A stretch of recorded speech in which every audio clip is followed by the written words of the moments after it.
ॐ शुक्लाम्बरधरं विष्णुं शशिवर्णं चतुर्भुजं प्रसन्नवदनं ध्यायेत् सर्वविघ्नोपशान्तये। ॐ भूर्भुवस्वरों ममोपाक्त समस्त दुरिदक्षयद्वारा श्री परमेश्वर प्रीत्यर्थं श्री सांब सदाशिव प्रसाद सिद्ध्यर्थं सर्वदेवता प्रसाद सिद्ध्यर्थं सर्वदोष निवर्त्यर्थं सकलपाप निवर्त्यर्थं श्री अच्चित्रा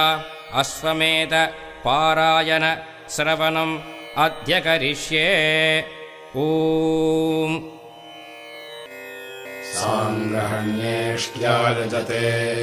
इमान् जनतागुं सङ्गृह्णानीति द्वादशारत्नेरशना भवति। द्वादशमासाः संवत्सरः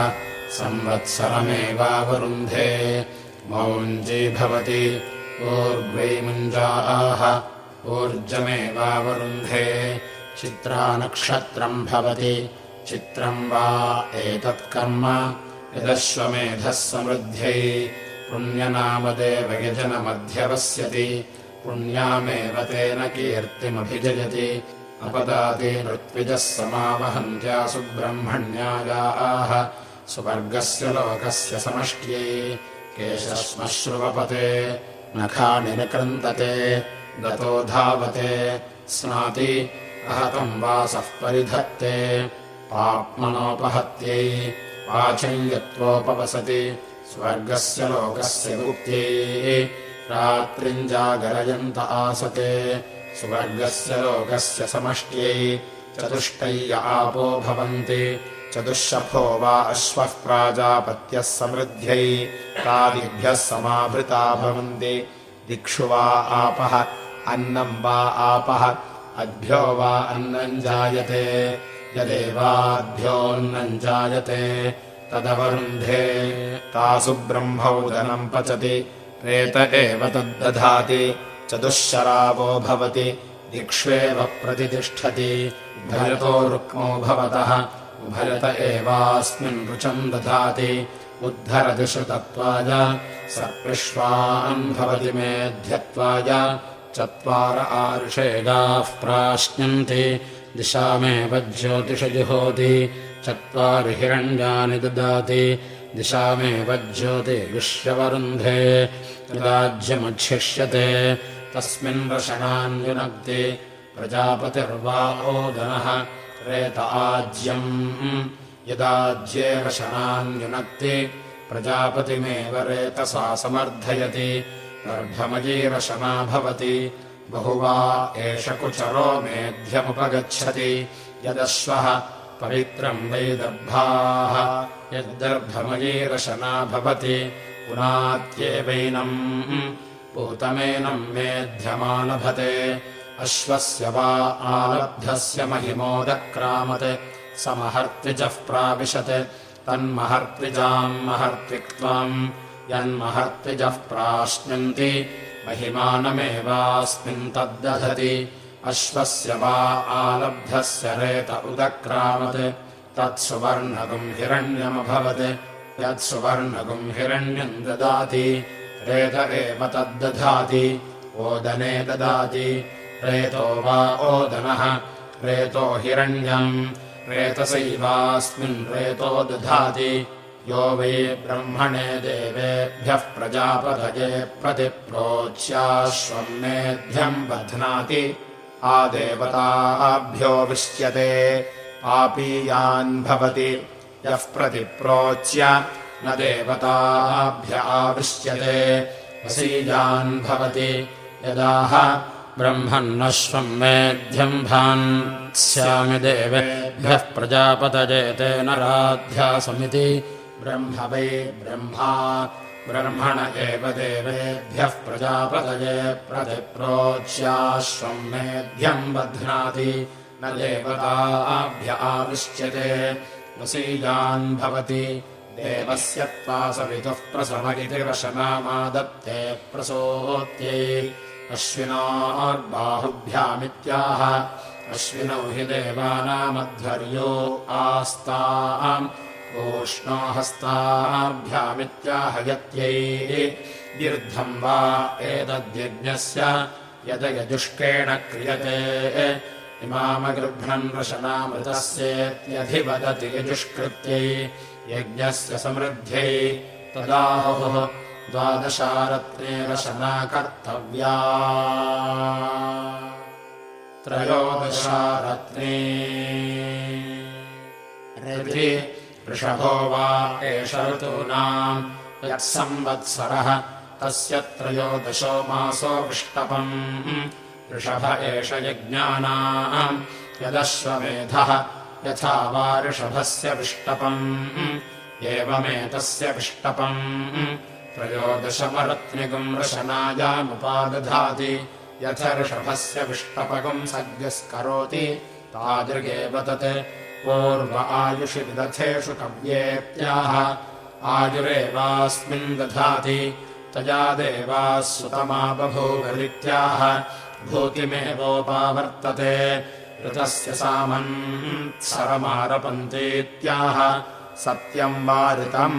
सत्येनैवेनमृतेनारभते अभिधा असीत्याह तस्मादश्वमेधयाजी सर्वाणि भूतान्यभिभवति भुवनमसीत्याह भूमानमेवोपैति यन्तासीत्याह यन्तारमेवैनम् करोति धर्तासीत्याह धर्तारमेवैनम् करोति सोऽग्निम् वैश्वानरमित्याह अग्नावेवैनम् वैश्वानरे जुहोति सप्रथसमित्याह प्रजयैवैनम् पशुभिः प्रथयति स्वाहाकृत इत्याह होम एवास्यैषः पृथिव्यामित्याह अस्यामेवैनम् प्रतिष्ठापयति यन्ताराड्यन्तासि यमनो धर्तासि धरुण इत्याह रूपमेवास्यैतन्महिमानम् याचष्टे कृष्यै त्वा क्षेमाय त्वा रय्यै त्वा पोषाय त्वेत्याह आशिषमेवैतामाशास्ते स्वगा त्वा देवेभ्य इत्याह देवेभ्य एवैनग्निः स्वगा करोति स्वाहा त्वा प्रजापतयरित्याह प्राजापत्यो वा अश्वः यस्या एव देवताया आरभ्यते तयैवैनगम् समर्थयति यः पितुरनुजायाः पुत्रः स पुरस्तान्नयति यो मातुरनुजायाः पुत्रः स पश्चान्नयति विश्वम् च मेवास्मात् पाप्मानम् विबृहतः यो अर्वन्तम् जिघागुम् सतितमभ्यमेति वरुण इति श्वानम् चतुरक्षम् प्रसौति परोमर्तः परश्वेति शुनश्चतुरक्षस्य प्रहन्ति श्वेव वै पाप्मा भ्रातृभुजः पाप्मानमेवास्य भ्रातृभुजगम् हन्ति सैध्रकम् मुसलम् भवति कर्म कर्मैवास्मै साधयति पौगुश्च लेजो हन्ति पुग्गुश्चल्वाम् वै देवाः शुचन्यदधुः शुचैवास्य शुचगम् हन्ति पाप्मा वा एतमेप्सतीत्याहुः योऽश्वमेधेन यजत इति अश्वस्याधस्पदमुपास्यति वज्रीवा अश्वः प्राजापत्यः वज्रेणैव पाप्मानम् भ्रातृभुजमवक्रामति दक्षिणापप्लावयति पाप्मानमेवास्माच्छमलमपप्लावयति ऐशीक उदोहो भवति आयुर्वा इषिका आह आयुरेवास्मिन् दधति अमृतम् वा इषिका आह अमृतमेवास्मिन् दधति वेतसशाखोपसम्बद्धा भवति अप्सुजो निर्वा अश्वः अप्सुजो वेतसः स्वादेवैनयोनेर्निर्मिमीते पुरस्तात् प्रत्यञ्चमभ्युदूहति पुरस्तादेवास्मिन् प्रतीच्यमृतम् दधाति अहम् च त्वम् च वृत्रहन्निति ब्रह्मा यजमानस्य हस्तम् गृह्णाति ब्रह्मक्षत्रे एव सन्दधाति अभिक्रत्वेन्द्रभुवरभज्वन्नित्यध्वर्युर्यजमानम् वाचयत्यभिजित्यै 4 ऋत्विजः समुक्षन्ति आभ्य एवैनम् च तसृभ्यो दिग्भ्योऽभिसमीरयन्ति शतेन राजपुत्रैः सहाध्वर्युः पुरस्तात् प्रत्यङ्तिष्ठन् प्रोक्षति अनेनाश्वेन मेध्येनेष्ट्वा अयगुम् राजा वृत्रम् बध्यादिति राज्यम् वा अध्वर्युः क्षत्रगम् राजपुत्रः राज्येनैवास्मिन् क्षत्रम् दधाति शतेन राजभिरुग्रैः सह ब्रह्मा दक्षिणत उदम् तिष्ठन् प्रोक्षति अनेनाश्वेन मेध्येनेष्ट्वा अयगुम् राजा प्रतिधिष्योऽस्तिति बलम् वै ब्रह्मा बलमराजोग्रः बलेनैवास्मिन् बलम् दधाति शतेन सूतग्रामणिभिः सह होता पश्चात्प्रान्तिष्ठन् प्रोक्षति अनेनाश्वेन मेध्येनेष्ट्वा अयगुम् राजास्यै दिशः बहुग्वै बह्वश्वायै बह्वजाभिकायै बहुव्रीह्यवायै बहुमाशतिलायै बहुहिरण्यायै बहुहस्तिकायै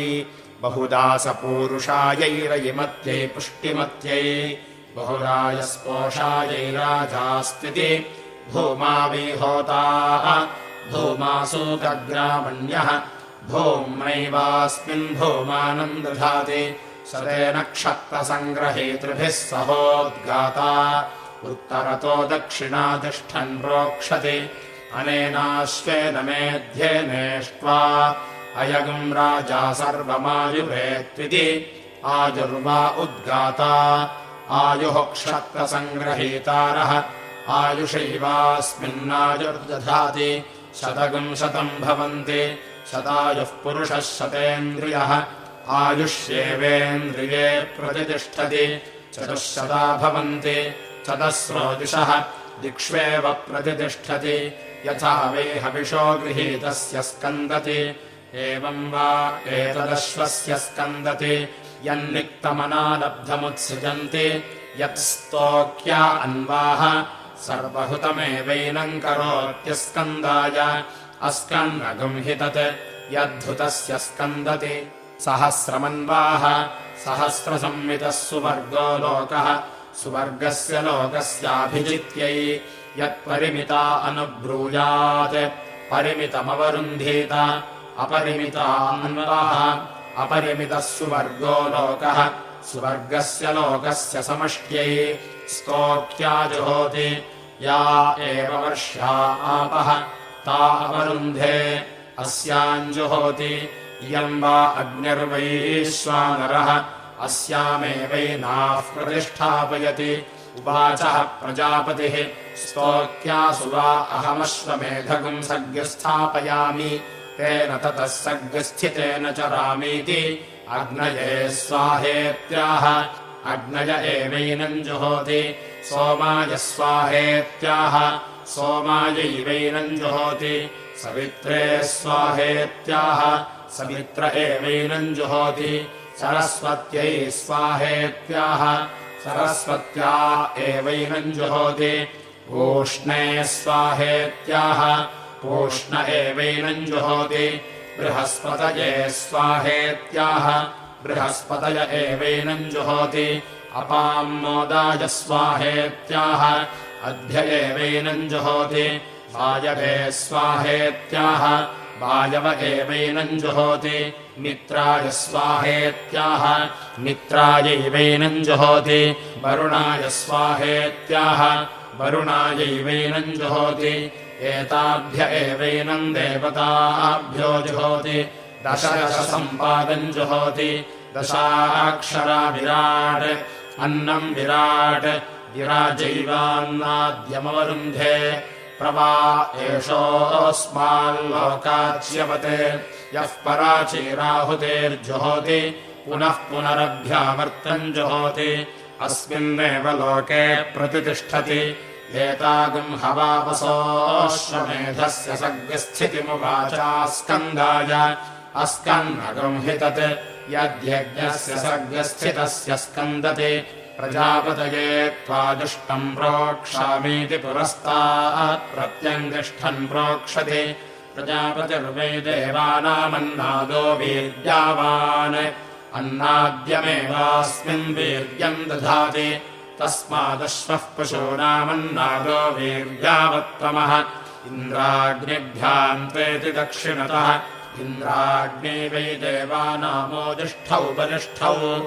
ओज एवास्मिन् बलम् दधाति तस्मादश्वः पशूनामोदिष्ठो बलिष्ठः वायवेत्येति पश्चात्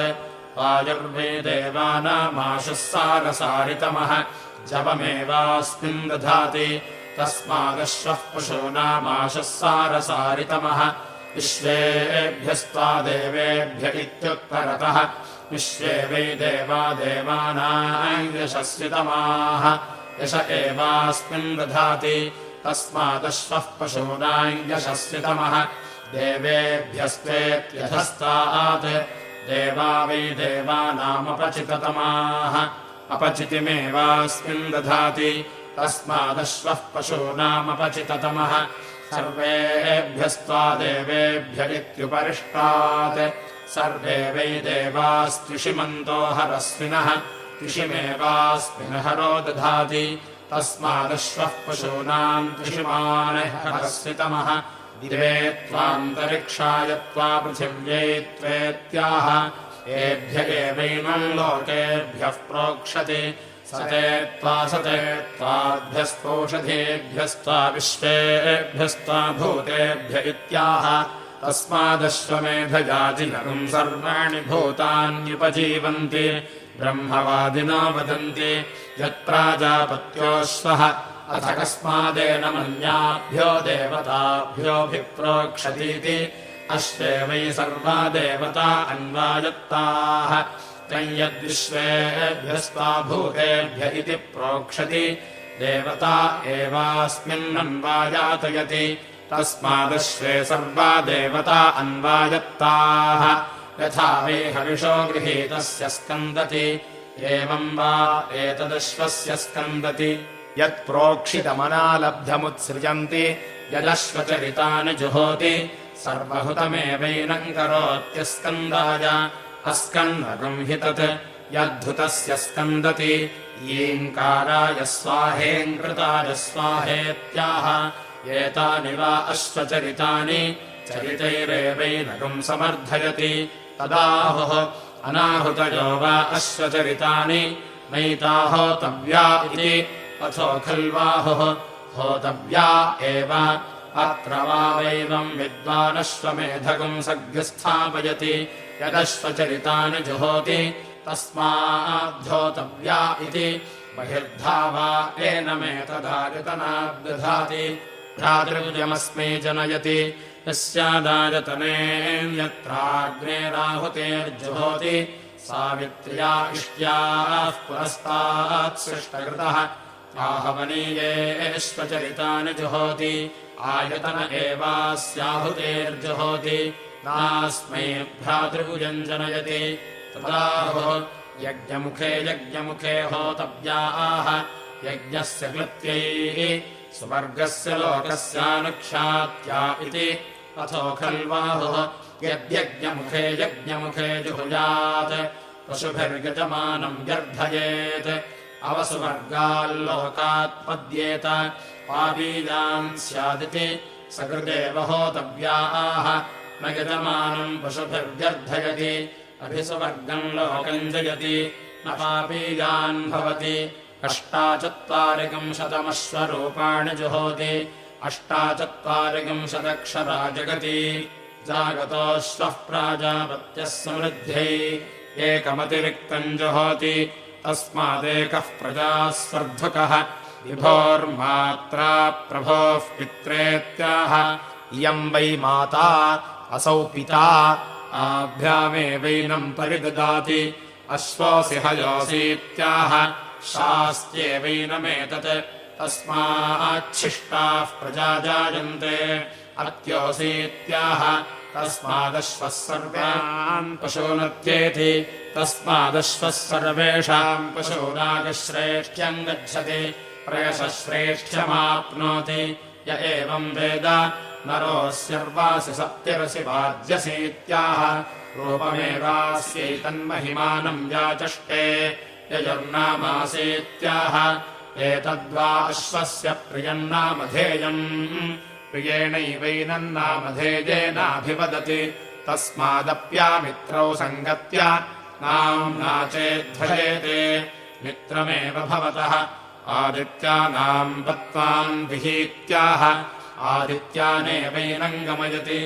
अग्नये स्वाहा स्वाहेन्द्राग्निभ्यामिति पूर्वहोमान् जुहोति पूर्व एव द्विषन्तम् भ्रातृभुजमतिक्रामति भूरसि भुवे त्वा भव्याय त्वा भविष्यते त्वेत्युत्सृजति सर्वत्वाय देवा आशापाला एतम् देवेभ्योऽश्वम् मेधाय प्रोक्षितम् गोपायतेत्याह शतम् वेदप्या राजपुत्रा देवा आशापालाः तेभ्य एवैनम् परिददाति ईश्वरो वा अश्वः प्रमुक्तः पराम्परावतम् गन्तोः इह धृति स्वाहेह विधृति स्वाहेहरन्ति स्वाहेहरमति स्वाहेति च दृशुपत्सु जुहोति एतावा अश्वस्य बन्धनम् ताभिरेवैनम् बध्नाति तस्मादश्वः प्रमुक्तो बन्धनमागच्छति तस्मादश्वः प्रमुक्तो बन्धनम् न जहाति राष्ट्रम् वा अश्वमेधः राष्ट्रे खलु वा एते व्यायच्छन्ते येष्वम् मेध्यगुम् रक्षन्ति तेषाम् य उदृचम् गच्छन्ति राष्ट्रादेवते राष्ट्रम् गच्छन्ति अथ य उदृचम् न गच्छन्ति राष्ट्रादेवते व्यवच्छिद्यन्ते परा वा एष शिच्यते योपलोऽश्वमेधेन युजते यदमित्रा अश्वम् विन्देरन् हन्येतास्य यज्ञः चतुश्शता रक्षन्ति यज्ञस्याघाताय अथान्यमानेय प्रोक्षेयोः सैव ततः प्रायश्चित्तिः प्रजापतिरकामयताश्वमेधेन यजेयेति सतपोतप्यत तस्य ते पानस्य सप्तात्मनो देवता उदक्रामन् सा दीक्षाभवत् स एतानि वैश्वदेवान्यपश्यत् तान्यजुहोत् तैर्वै स दीक्षामवारुन्ध यद्वैश्वदेवानि जुहोति दीक्षामेव तैर्यजमानो वरुन्धे सप्त जुहोति सप्तहिता देवता उदक्रामन् अन्वहम् जुहोति अन्वहमेव दीक्षामवरुन्धे त्रीणि वैश्वदेवानि जुहोति चत्वार्योग्रहणानि सप्त सम्पद्यन्ते सप्तवेशीर्षण्याः प्राणाः प्राणादीक्षा प्राणैरेव प्राणान् दीक्षामवरुन्धे एकविंशतिम् वैश्वदेवानि जुहोति एकविंशतिर्वै देवलोकाः 12 मासाः पञ्चर्तवः त्रय इमे लोकाः असावादित्य एकविंशः एष सुवर्गो लोकः तद्दैव्यम् क्षत्रम् सा श्रीः तद्ब्रध्नस्य विष्टपम् तत्स्वाराज्यमुच्यते 30तमोद्ग्रहणानि जुहोति 30 विराट् अन्नम् विराट् विराजैवान्नाद्यमवरुन्धे त्रेधा विभज्य देवतान् जुहोति व्यावृतो वै देवाः व्यावृत इमे लोकाः येषाम् लोकानामाप्त्यै येषाम् लोकानाम् क्लृप्त्यै अपवा एतस्मात् प्राणाः क्रामन्ति यो दीक्षामतिरेचयति सप्ताहम् प्रचरन्ति सप्तवैशीर्षण्याः प्राणाः प्राणादीक्षा प्राणैरेव प्राणान् दीक्षामवरुन्धे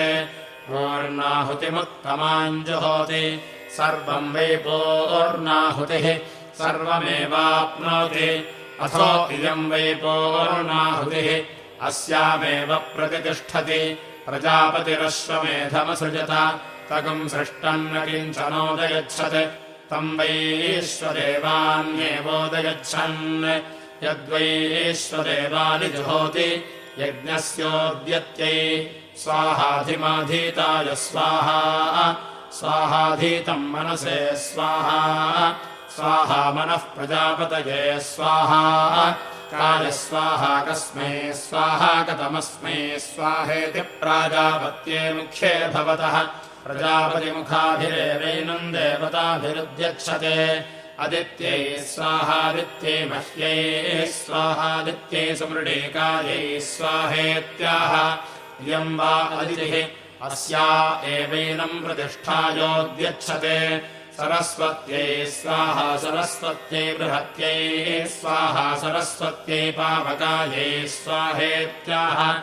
माग्वै सरस्वती वाचैवैनमुद्यच्छते पूष्णे स्वाहा पूष्णे प्रपच्छाय स्वाहा पूष्णे नरन्धिषाय स्वाहेत्याह पशवो वै पूषा पशुभिरेवैनमुद्यच्छते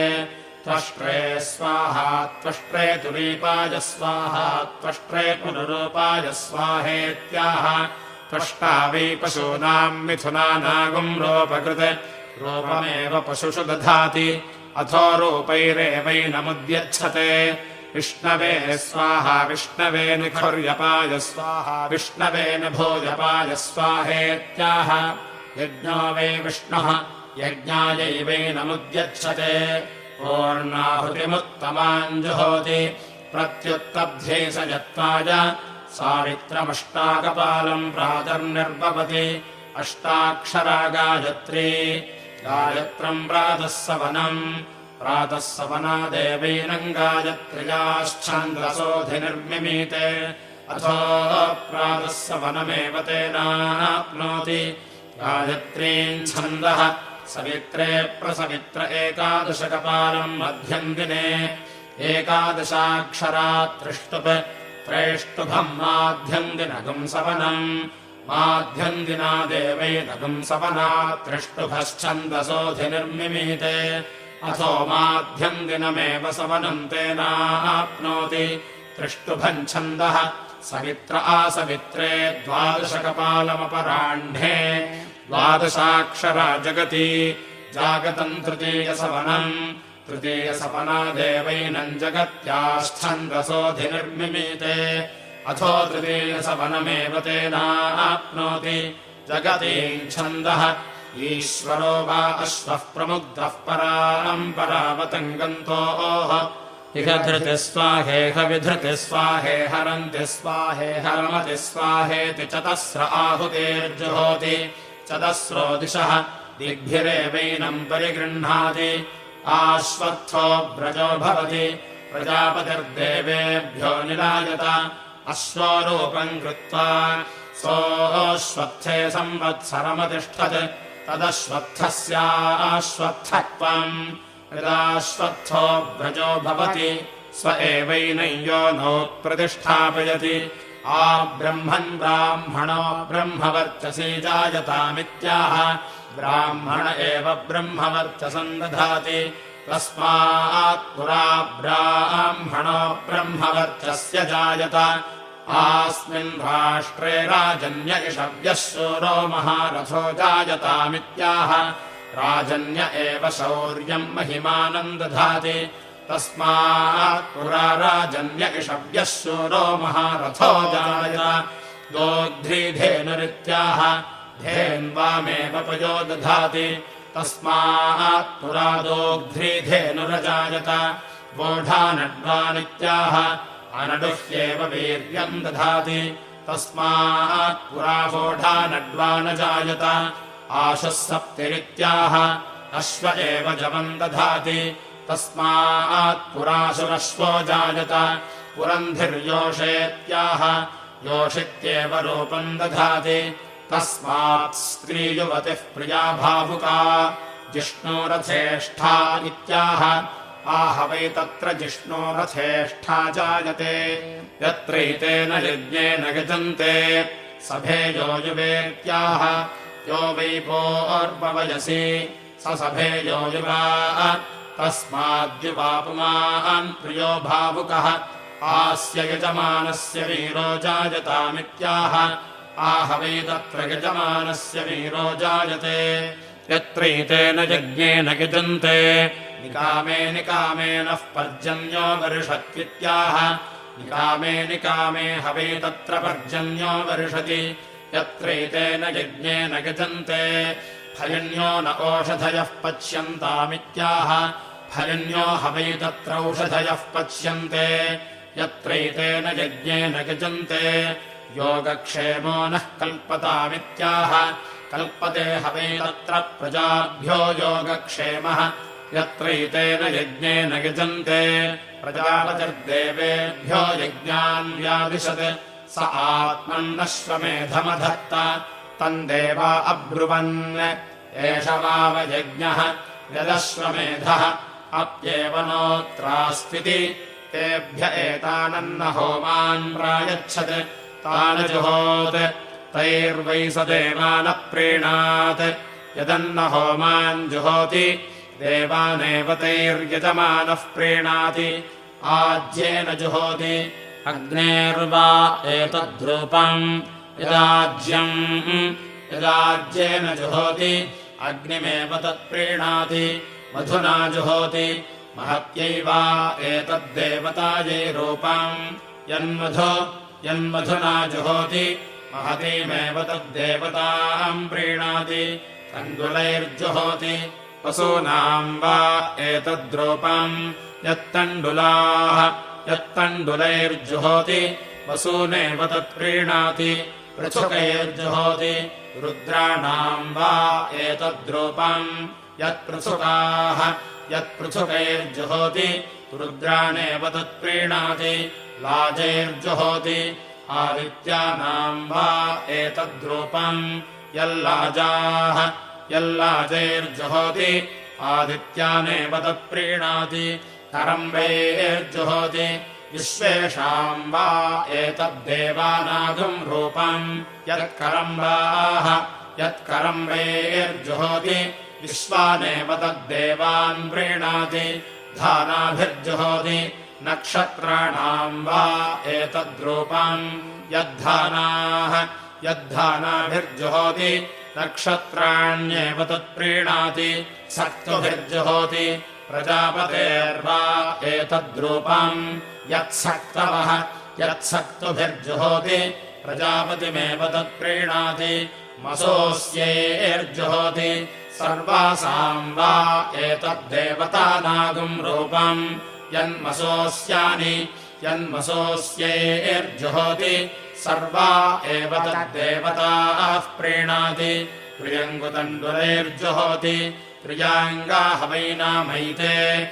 एतैर्वै देवा अश्वस्याङ्गानि समदधुः यत्प्रियङ्गुतण्डुलैर्जुहोति अश्वस्यैवाङ्गानि सन्दधाति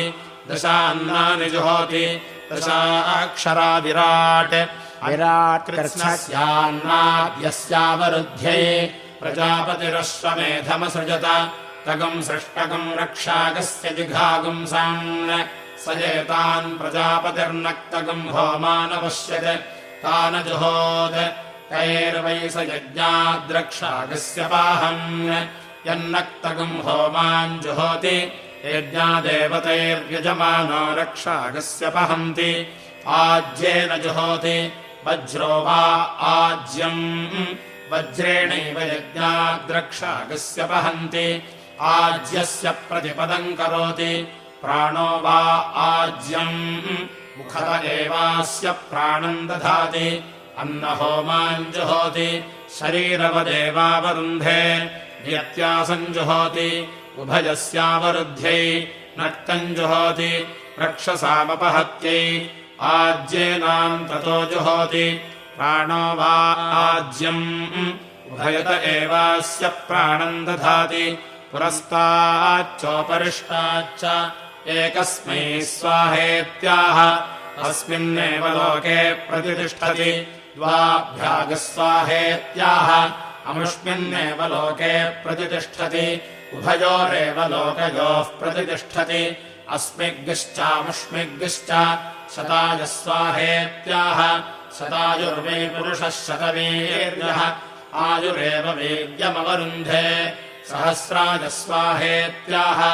आयुर्वै सहस्रम् आयुरेवावरुन्धे सर्वस्मै स्वाहेत्याह अपरिमितमेवावरुन्धे प्रजापतिम् वा एष ईप्सतीत्याहुः योऽश्वमेधेन यजत इति अथो आहुः सर्वाणि भूतानीति एकस्मै स्वाहेत्याह प्रजापतिर्वा एकः तमेवाप्नोति एकस्मै स्वाहा द्वाभ्यागस्वाहेत्यभिपूर्वमाहुतेर्जुहोति अभिपूर्वमेव सुवर्गम् लोकमेति एकोत्तरम् जुहोति एकवदेव सुवर्गम् लोकमेति सन्ततम् जुहोति सुवर्गस्य लोकस्य सन्तत्यै शताय स्वाहेत्याह शतायुर्वै पुरुषः शतवीर्यः आयुरेव वीर्यमवरुन्धे सहस्राय स्वाहेत्याह आयुर्वै सहस्रम् आयुरेवावरुन्धे अयुताय स्वाहा नयुताय स्वाहा प्रयुताय स्वाहेत्याह त्रय इमे लोकाः इमानेव लोकानवरुन्धे अर्बुदाय स्वाहेत्याह वाग्वा अर्बुदम् वाचमेवावरुन्धे न्यर्बुदाय स्वाहेत्याह यो वै वाचो भूमा तन्यर्बुदम् वाच एव भूमानमवरुन्धे समुद्राय स्वाहेत्याह समुद्रमेवाप्नोति मध्याय स्वाहेत्याह मध्यमेवाप्नोति अन्ताय स्वाहेत्याह अन्तमेवाप्नोति परार्धाय स्वाहेत्याह परार्धमेवाप्नोति उषसे स्वाहा व्यष्ट्यै स्वाहेत्याह रात्रिर्वा उषाः अहर्व्यष्टिः अहोरात्रे एवावरुन्धे अथो अहोरात्रयोरेव प्रतितिष्ठति तायदुभयेर्दिवानक्तम् वा जुहुयात् अहोरात्रे मोहयेत् उषसे स्वाहा व्यष्ट्ये स्वाहोदेष्यते स्वाहोद्यते स्वाहेत्यनुदिते जुहोति उदिताय स्वाहा सुवर्गाय स्वाहा लोकाय स्वाहेत्युदिते जुहोति अहोरात्रयोरव्यतिमोहाय विभोर्मात्रा प्रभोः पित्रेत्यश्वनामानि जुहोति उभयोरेवैनम् लोकयोर्नामधेयम् गमयति आयनाय स्वाहा प्रायणाय स्वाहेत्युग्रावान् जुहोति सर्वमेवैनमस्कन्नकम् सुवर्गम् लोकम् गमयति अग्नये स्वाहा सोमाय स्वाहेति पूर्वहोमान् जुहोति पूर्वदेव द्विषन्तम् भ्रातृर्यमतिक्रामति पृथिव्यै स्वाहान्तरिक्षाय स्वाहेत्याह यथा यजुरेवैतत् अग्नये स्वाहा सोमाय स्वाहेति पूर्वदीक्षा जुहोति पूर्वदेव द्विषन्तम् भ्रातृर्यमतिक्रामति पृथिव्यै स्वाहान्तरिक्षाय स्वाहेत्येकविगुंसिनीम् दीक्षाम् जुहोति एकविगुंशतिर्वै देवलोकाः द्वादशमासाः पञ्चर्तवः त्रय इमे लोकाः असावादित्य एकविगुंसः एष सुवर्गो लोकः स्वर्गस्य लोकस्य समष्ट्यै भुवो देवानाम् कर्मणेत्युतदीक्षा जुहोति ऋतूनेवास्मै कल्पयति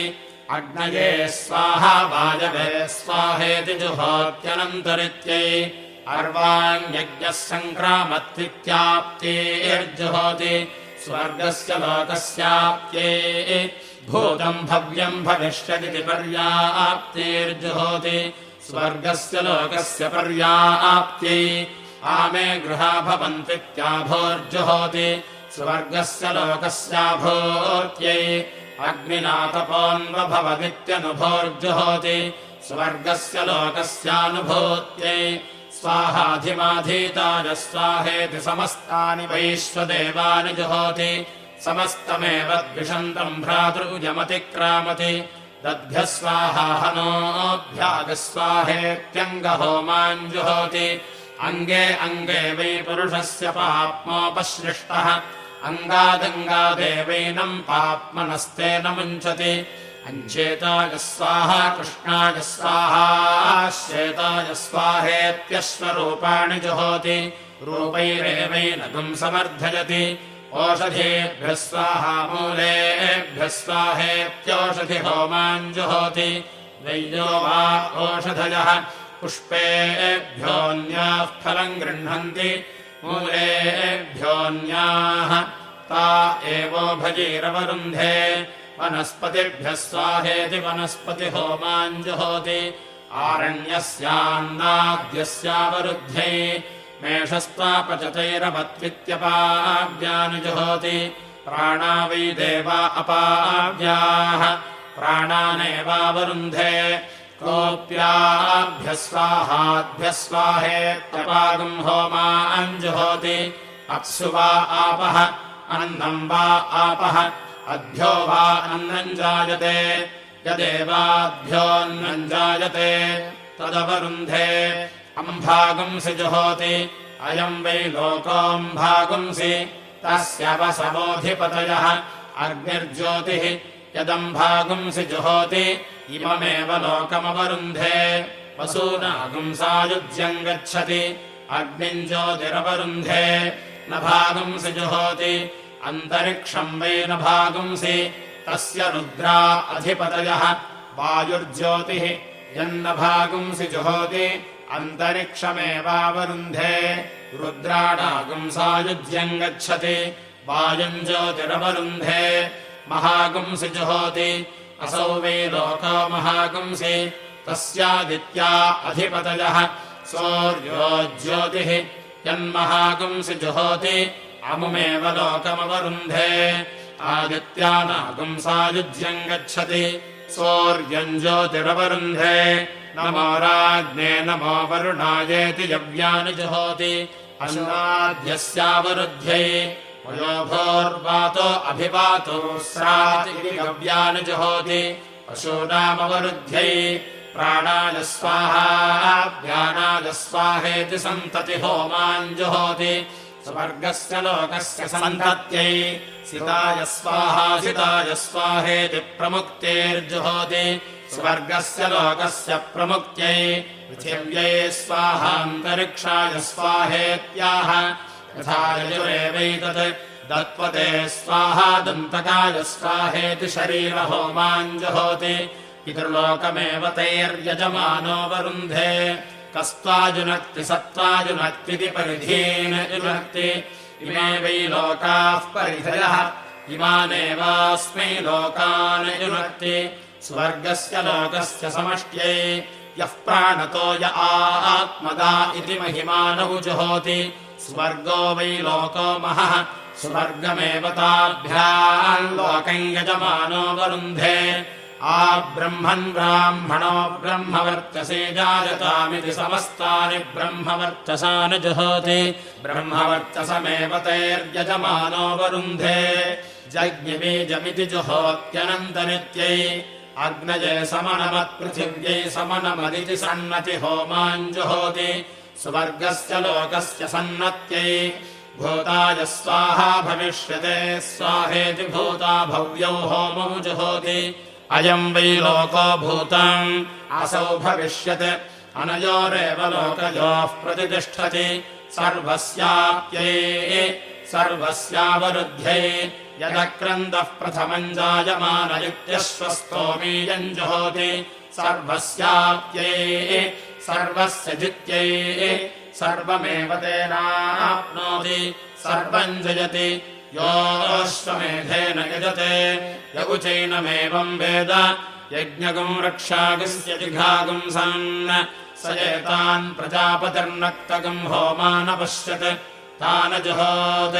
तैर्वै स यज्ञाद्रक्षागस्य पाहन् यन्नक्तगुम् होमान् जुहोति यज्ञादेवतैर्यजमानो रक्षागस्य पहन्ति उषसे स्वाहा व्यष्ट्ये स्वाहेत्यन्ततो जुहोति स्वर्गस्य लोकस्य समष्ट्यै एकयोपो वैकादशिनी वा अन्येषाम् यज्ञानाम् योपा भवन्ति एकविपुंसिन्यश्वमेधस्य स्वर्गस्य लोकस्याभिजित्यै वैलो वा खादिरो वा पालाशो वा अन्येषाम् यज्ञक्रतूनाम् योपा भवन्ति राज्युदार एकविपुंसत्यरत्निरश्वमेधस्य स्वर्गस्य लोकस्य समष्ट्यै नान्येषाम् पशूनाम् ते जन्या अवद्यन्त्यश्वस्य पाप्मा वै ते जनी पाप्मनोपहत्यै पक्षशाखायामन्येषाम् पशूनामवद्यन्ति एतस शाखायामश्वस्य अप्सुयो निर्वा अश्वः अप्सुजो वेतसः स्व एवास्य यो नावपद्यति यूपेषु ग्राम्यान् पशून् नियुञ्जन्ति आरोकेष्वारण्यान् धारयन्ति पशूनाम् व्यावृत्यै आग्राम्यान् पशून् लभन्ते प्रारण्यान् सृजन्ति पाप्मनोपहत्यै राज्युदालमग्निष्ठम् विनोति भ्रूणहत्याया अपहत्यै औतुद्रवावभितो भवतः पुण्यस्य गन्धस्यावरुद्ध्यै भ्रूणहत्यामेवास्मादपहत्य पुण्येन गन्धेन भजतः परिगृह्णाति षड्भैरवा भवन्ति ब्रह्मवर्चसस्यावरुद्ध्यै षट्खादिराः तेजसोऽवरुद्ध्यै षट्पालाशाः सोमपीठस्यावरुद्ध्यै एकविंशतिः सम्पद्यन्ते एकविंशतिर्वे देवलोकाः 12 मासाः पञ्चर्तवः त्रय इमे लोकाः असावादित्य एकविंशः एष सुवर्गो लोकः स्वर्गस्य लोकस्य समष्ट्यै 100 वशवो भवन्ति शतायुः पुरुषः शतेन्द्रियः आयुष्येवेन्द्रिये प्रतिष्ठति सर्वम् वा अश्वमेध्याप्नोति अपरिमिता भवन्ति अपरिमितस्यावरुद्ध्यै ब्रह्मवादिना वदन्ति कस्मात् सत्यात् दक्षिणतो अन्येषाम् पशूनामपद्यन्ति उत्तरतोऽश्वस्येति वारुणो वा अश्वः एषा वै वरुणस्य दिक् स्वायामेवास्य दिश्यपद्यति यदितरेषाम् पशूनामपद्यति शतदेवत्यन्तेनावरुन्धे चितेऽग्नावधिवैतसे कटेष्वम् चिनोति अप्सुजो निर्वा अश्वः अप्सुजो वेतसः स्व एवैनं योनौ प्रतिष्ठापयति पुरस्तात् प्रत्यञ्चन्तो परम् चिनोति पश्चात् प्राचीनम् गोमृगम् प्राणापानावेवास्मिन् संयञ्चौ दधाति अश्वन्तो परम् गोमृगमिति सर्वहुत एतान् जुहोति येषाम् लोकानामभिजित्यै आत्मनाभिजुहोति सात्मानमेवैनगम् सतनम् करोति सात्मामुष्मिल्लोके भवति य एवम् वेद अथो वसोरेव धारान्तेनावरुन्धे इलुवर्गाय स्वाहा बलिवर्गाय स्वाहेत्याह संवत्सरो वा इलुवर्गः परिवत्सरो बलिवर्गः संवत्सरादेव परिवत्सरादायुरवरुन्धे आयुरेवास्मिन् दधाति तस्मादश्वमेधजाजी जरसा विस्रसामम् लोकमेति एकविंशोऽग्निर्भवति एकविंशस्तोमः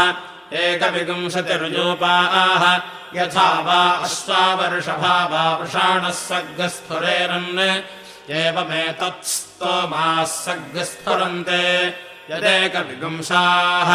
ते यत्समृच्छेरन् हन्येतास्य यज्ञः 12 एवाग्निः स्यादित्याहुः 12 स्तोमः 11 यूपाः यद्वादशोऽग्निर्भवति 12 मासाः संवत्सरः संवत्सरेणैवास्मा अन्नमवरुन्धे यद्दश यूपा भवन्ति 10 अक्षरा विराट् अन्नम् विराट् विराजैवान्नाद्यमवरुन्धे य 11 स्तन एवास्यैसः गुह एवैनान्तेन तदाहुः यद्वादशोऽग्निः स्याद् 12 स्तोम 11 यूपाः यथा स्थूरिणा जायात् तादृक्तत् एकविंश एवाग्निः स्यादित्याहुः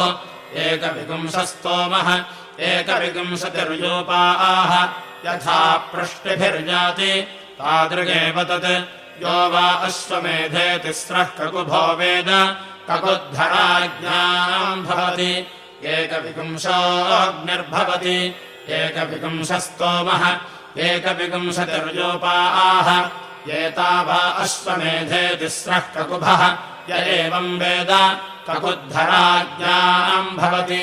यो वा अश्वमेधे 3 शीर्षाणि वेद शिरोहराज्ञाम् भवति एकविंशोऽग्निर्भवति एकविपुंशस्तोमः एकविपुंशतिर्यूपाः एतानि वा अश्वमेधे त्रीणि शीर्षाणि य एवम् वेद शिरोहराज्ञाम् भवति देवा वा अश्वमेधे पवमाने स्वर्गम् लोकम् न प्राजानन् तमश्वः प्राजानात् यदश्वमेधेश्वेन मेध्येनोदञ्चो बहिष्पवमानकम् सर्पन्ति स्वर्गस्य लोकस्य प्रज्ञात्यै न वै मनुष्यः सुवर्गम् लोकमञ्जसा वेद अश्वो वै सुवर्गम् लोकमञ्जसा वेद यदुद्गातोद्गायेत् यथा क्षेत्रज्ञान्येन पथा प्रतिपादयेत् तादृक्तत् गातारमपरुध्य अश्वमुद्गीताय वृणीते यथा क्षेत्रज्ञाञ्जसा नयति एवमेवैनमश्वः सुवर्गम् लोकमञ्जसा नयति उच्छमन्वारभन्ते स्वर्गस्य लोकस्य समष्ट्यै हिङ्करोति सामैवाकः हिङ्करोति उद्गीत एवास्य सह बडबा उपरुन्धन्ति मिथुनत्वाय प्रजात्यै अथो यथोपगातार उपगायन्ति तादृगेव तत् उदगासीदश्वमेध्य इत्याह प्राजापत्यो वा अश्वः प्रजापतिरुद्गीतः उद्गीतमेवावरुन्धे अथो ऋक्सामयोरेव प्रतितिष्ठति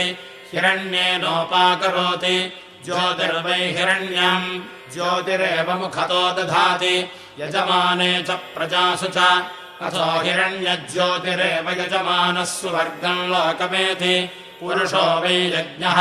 यज्ञः प्रजापतिः यदश्वै पशून्ययुञ्जन्ति यज्ञादेव तद्यज्ञम् प्रयुङ्क्ते अश्वन्तो परङ्गो मृगम्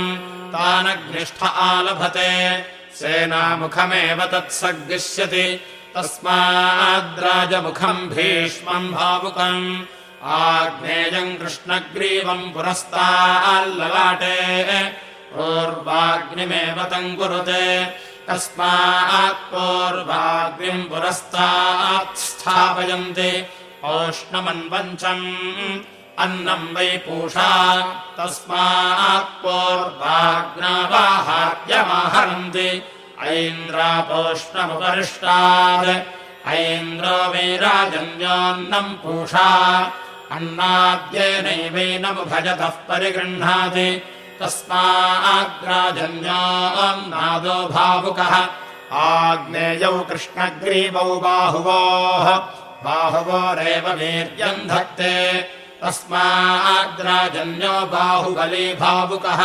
त्वाष्ट्रौ लोमशसक्थौ सख्योः सख्योरेव वीर्यम् धत्ते तस्माद्राजन्य ऊरुबली भावुकः चितिपृष्ठौ बार्हस्पत्यौ पृष्ठे ब्रह्मवर्चसमेवोपरिष्टाद्धत्ते अथो कवचे एवैते अभितः पर्योहते तस्माद्राजन्यः सन्नद्धो वीर्यम् करोति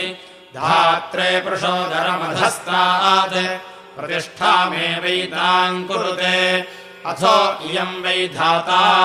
अस्यामेव प्रतितिष्ठति शौर्यम् बलक्षम् पुच्छे उत्सेधमेव तम् कुरुते तस्मादुत्सेधम् भये प्रजा अभिसर्गश्रयन्ति ओ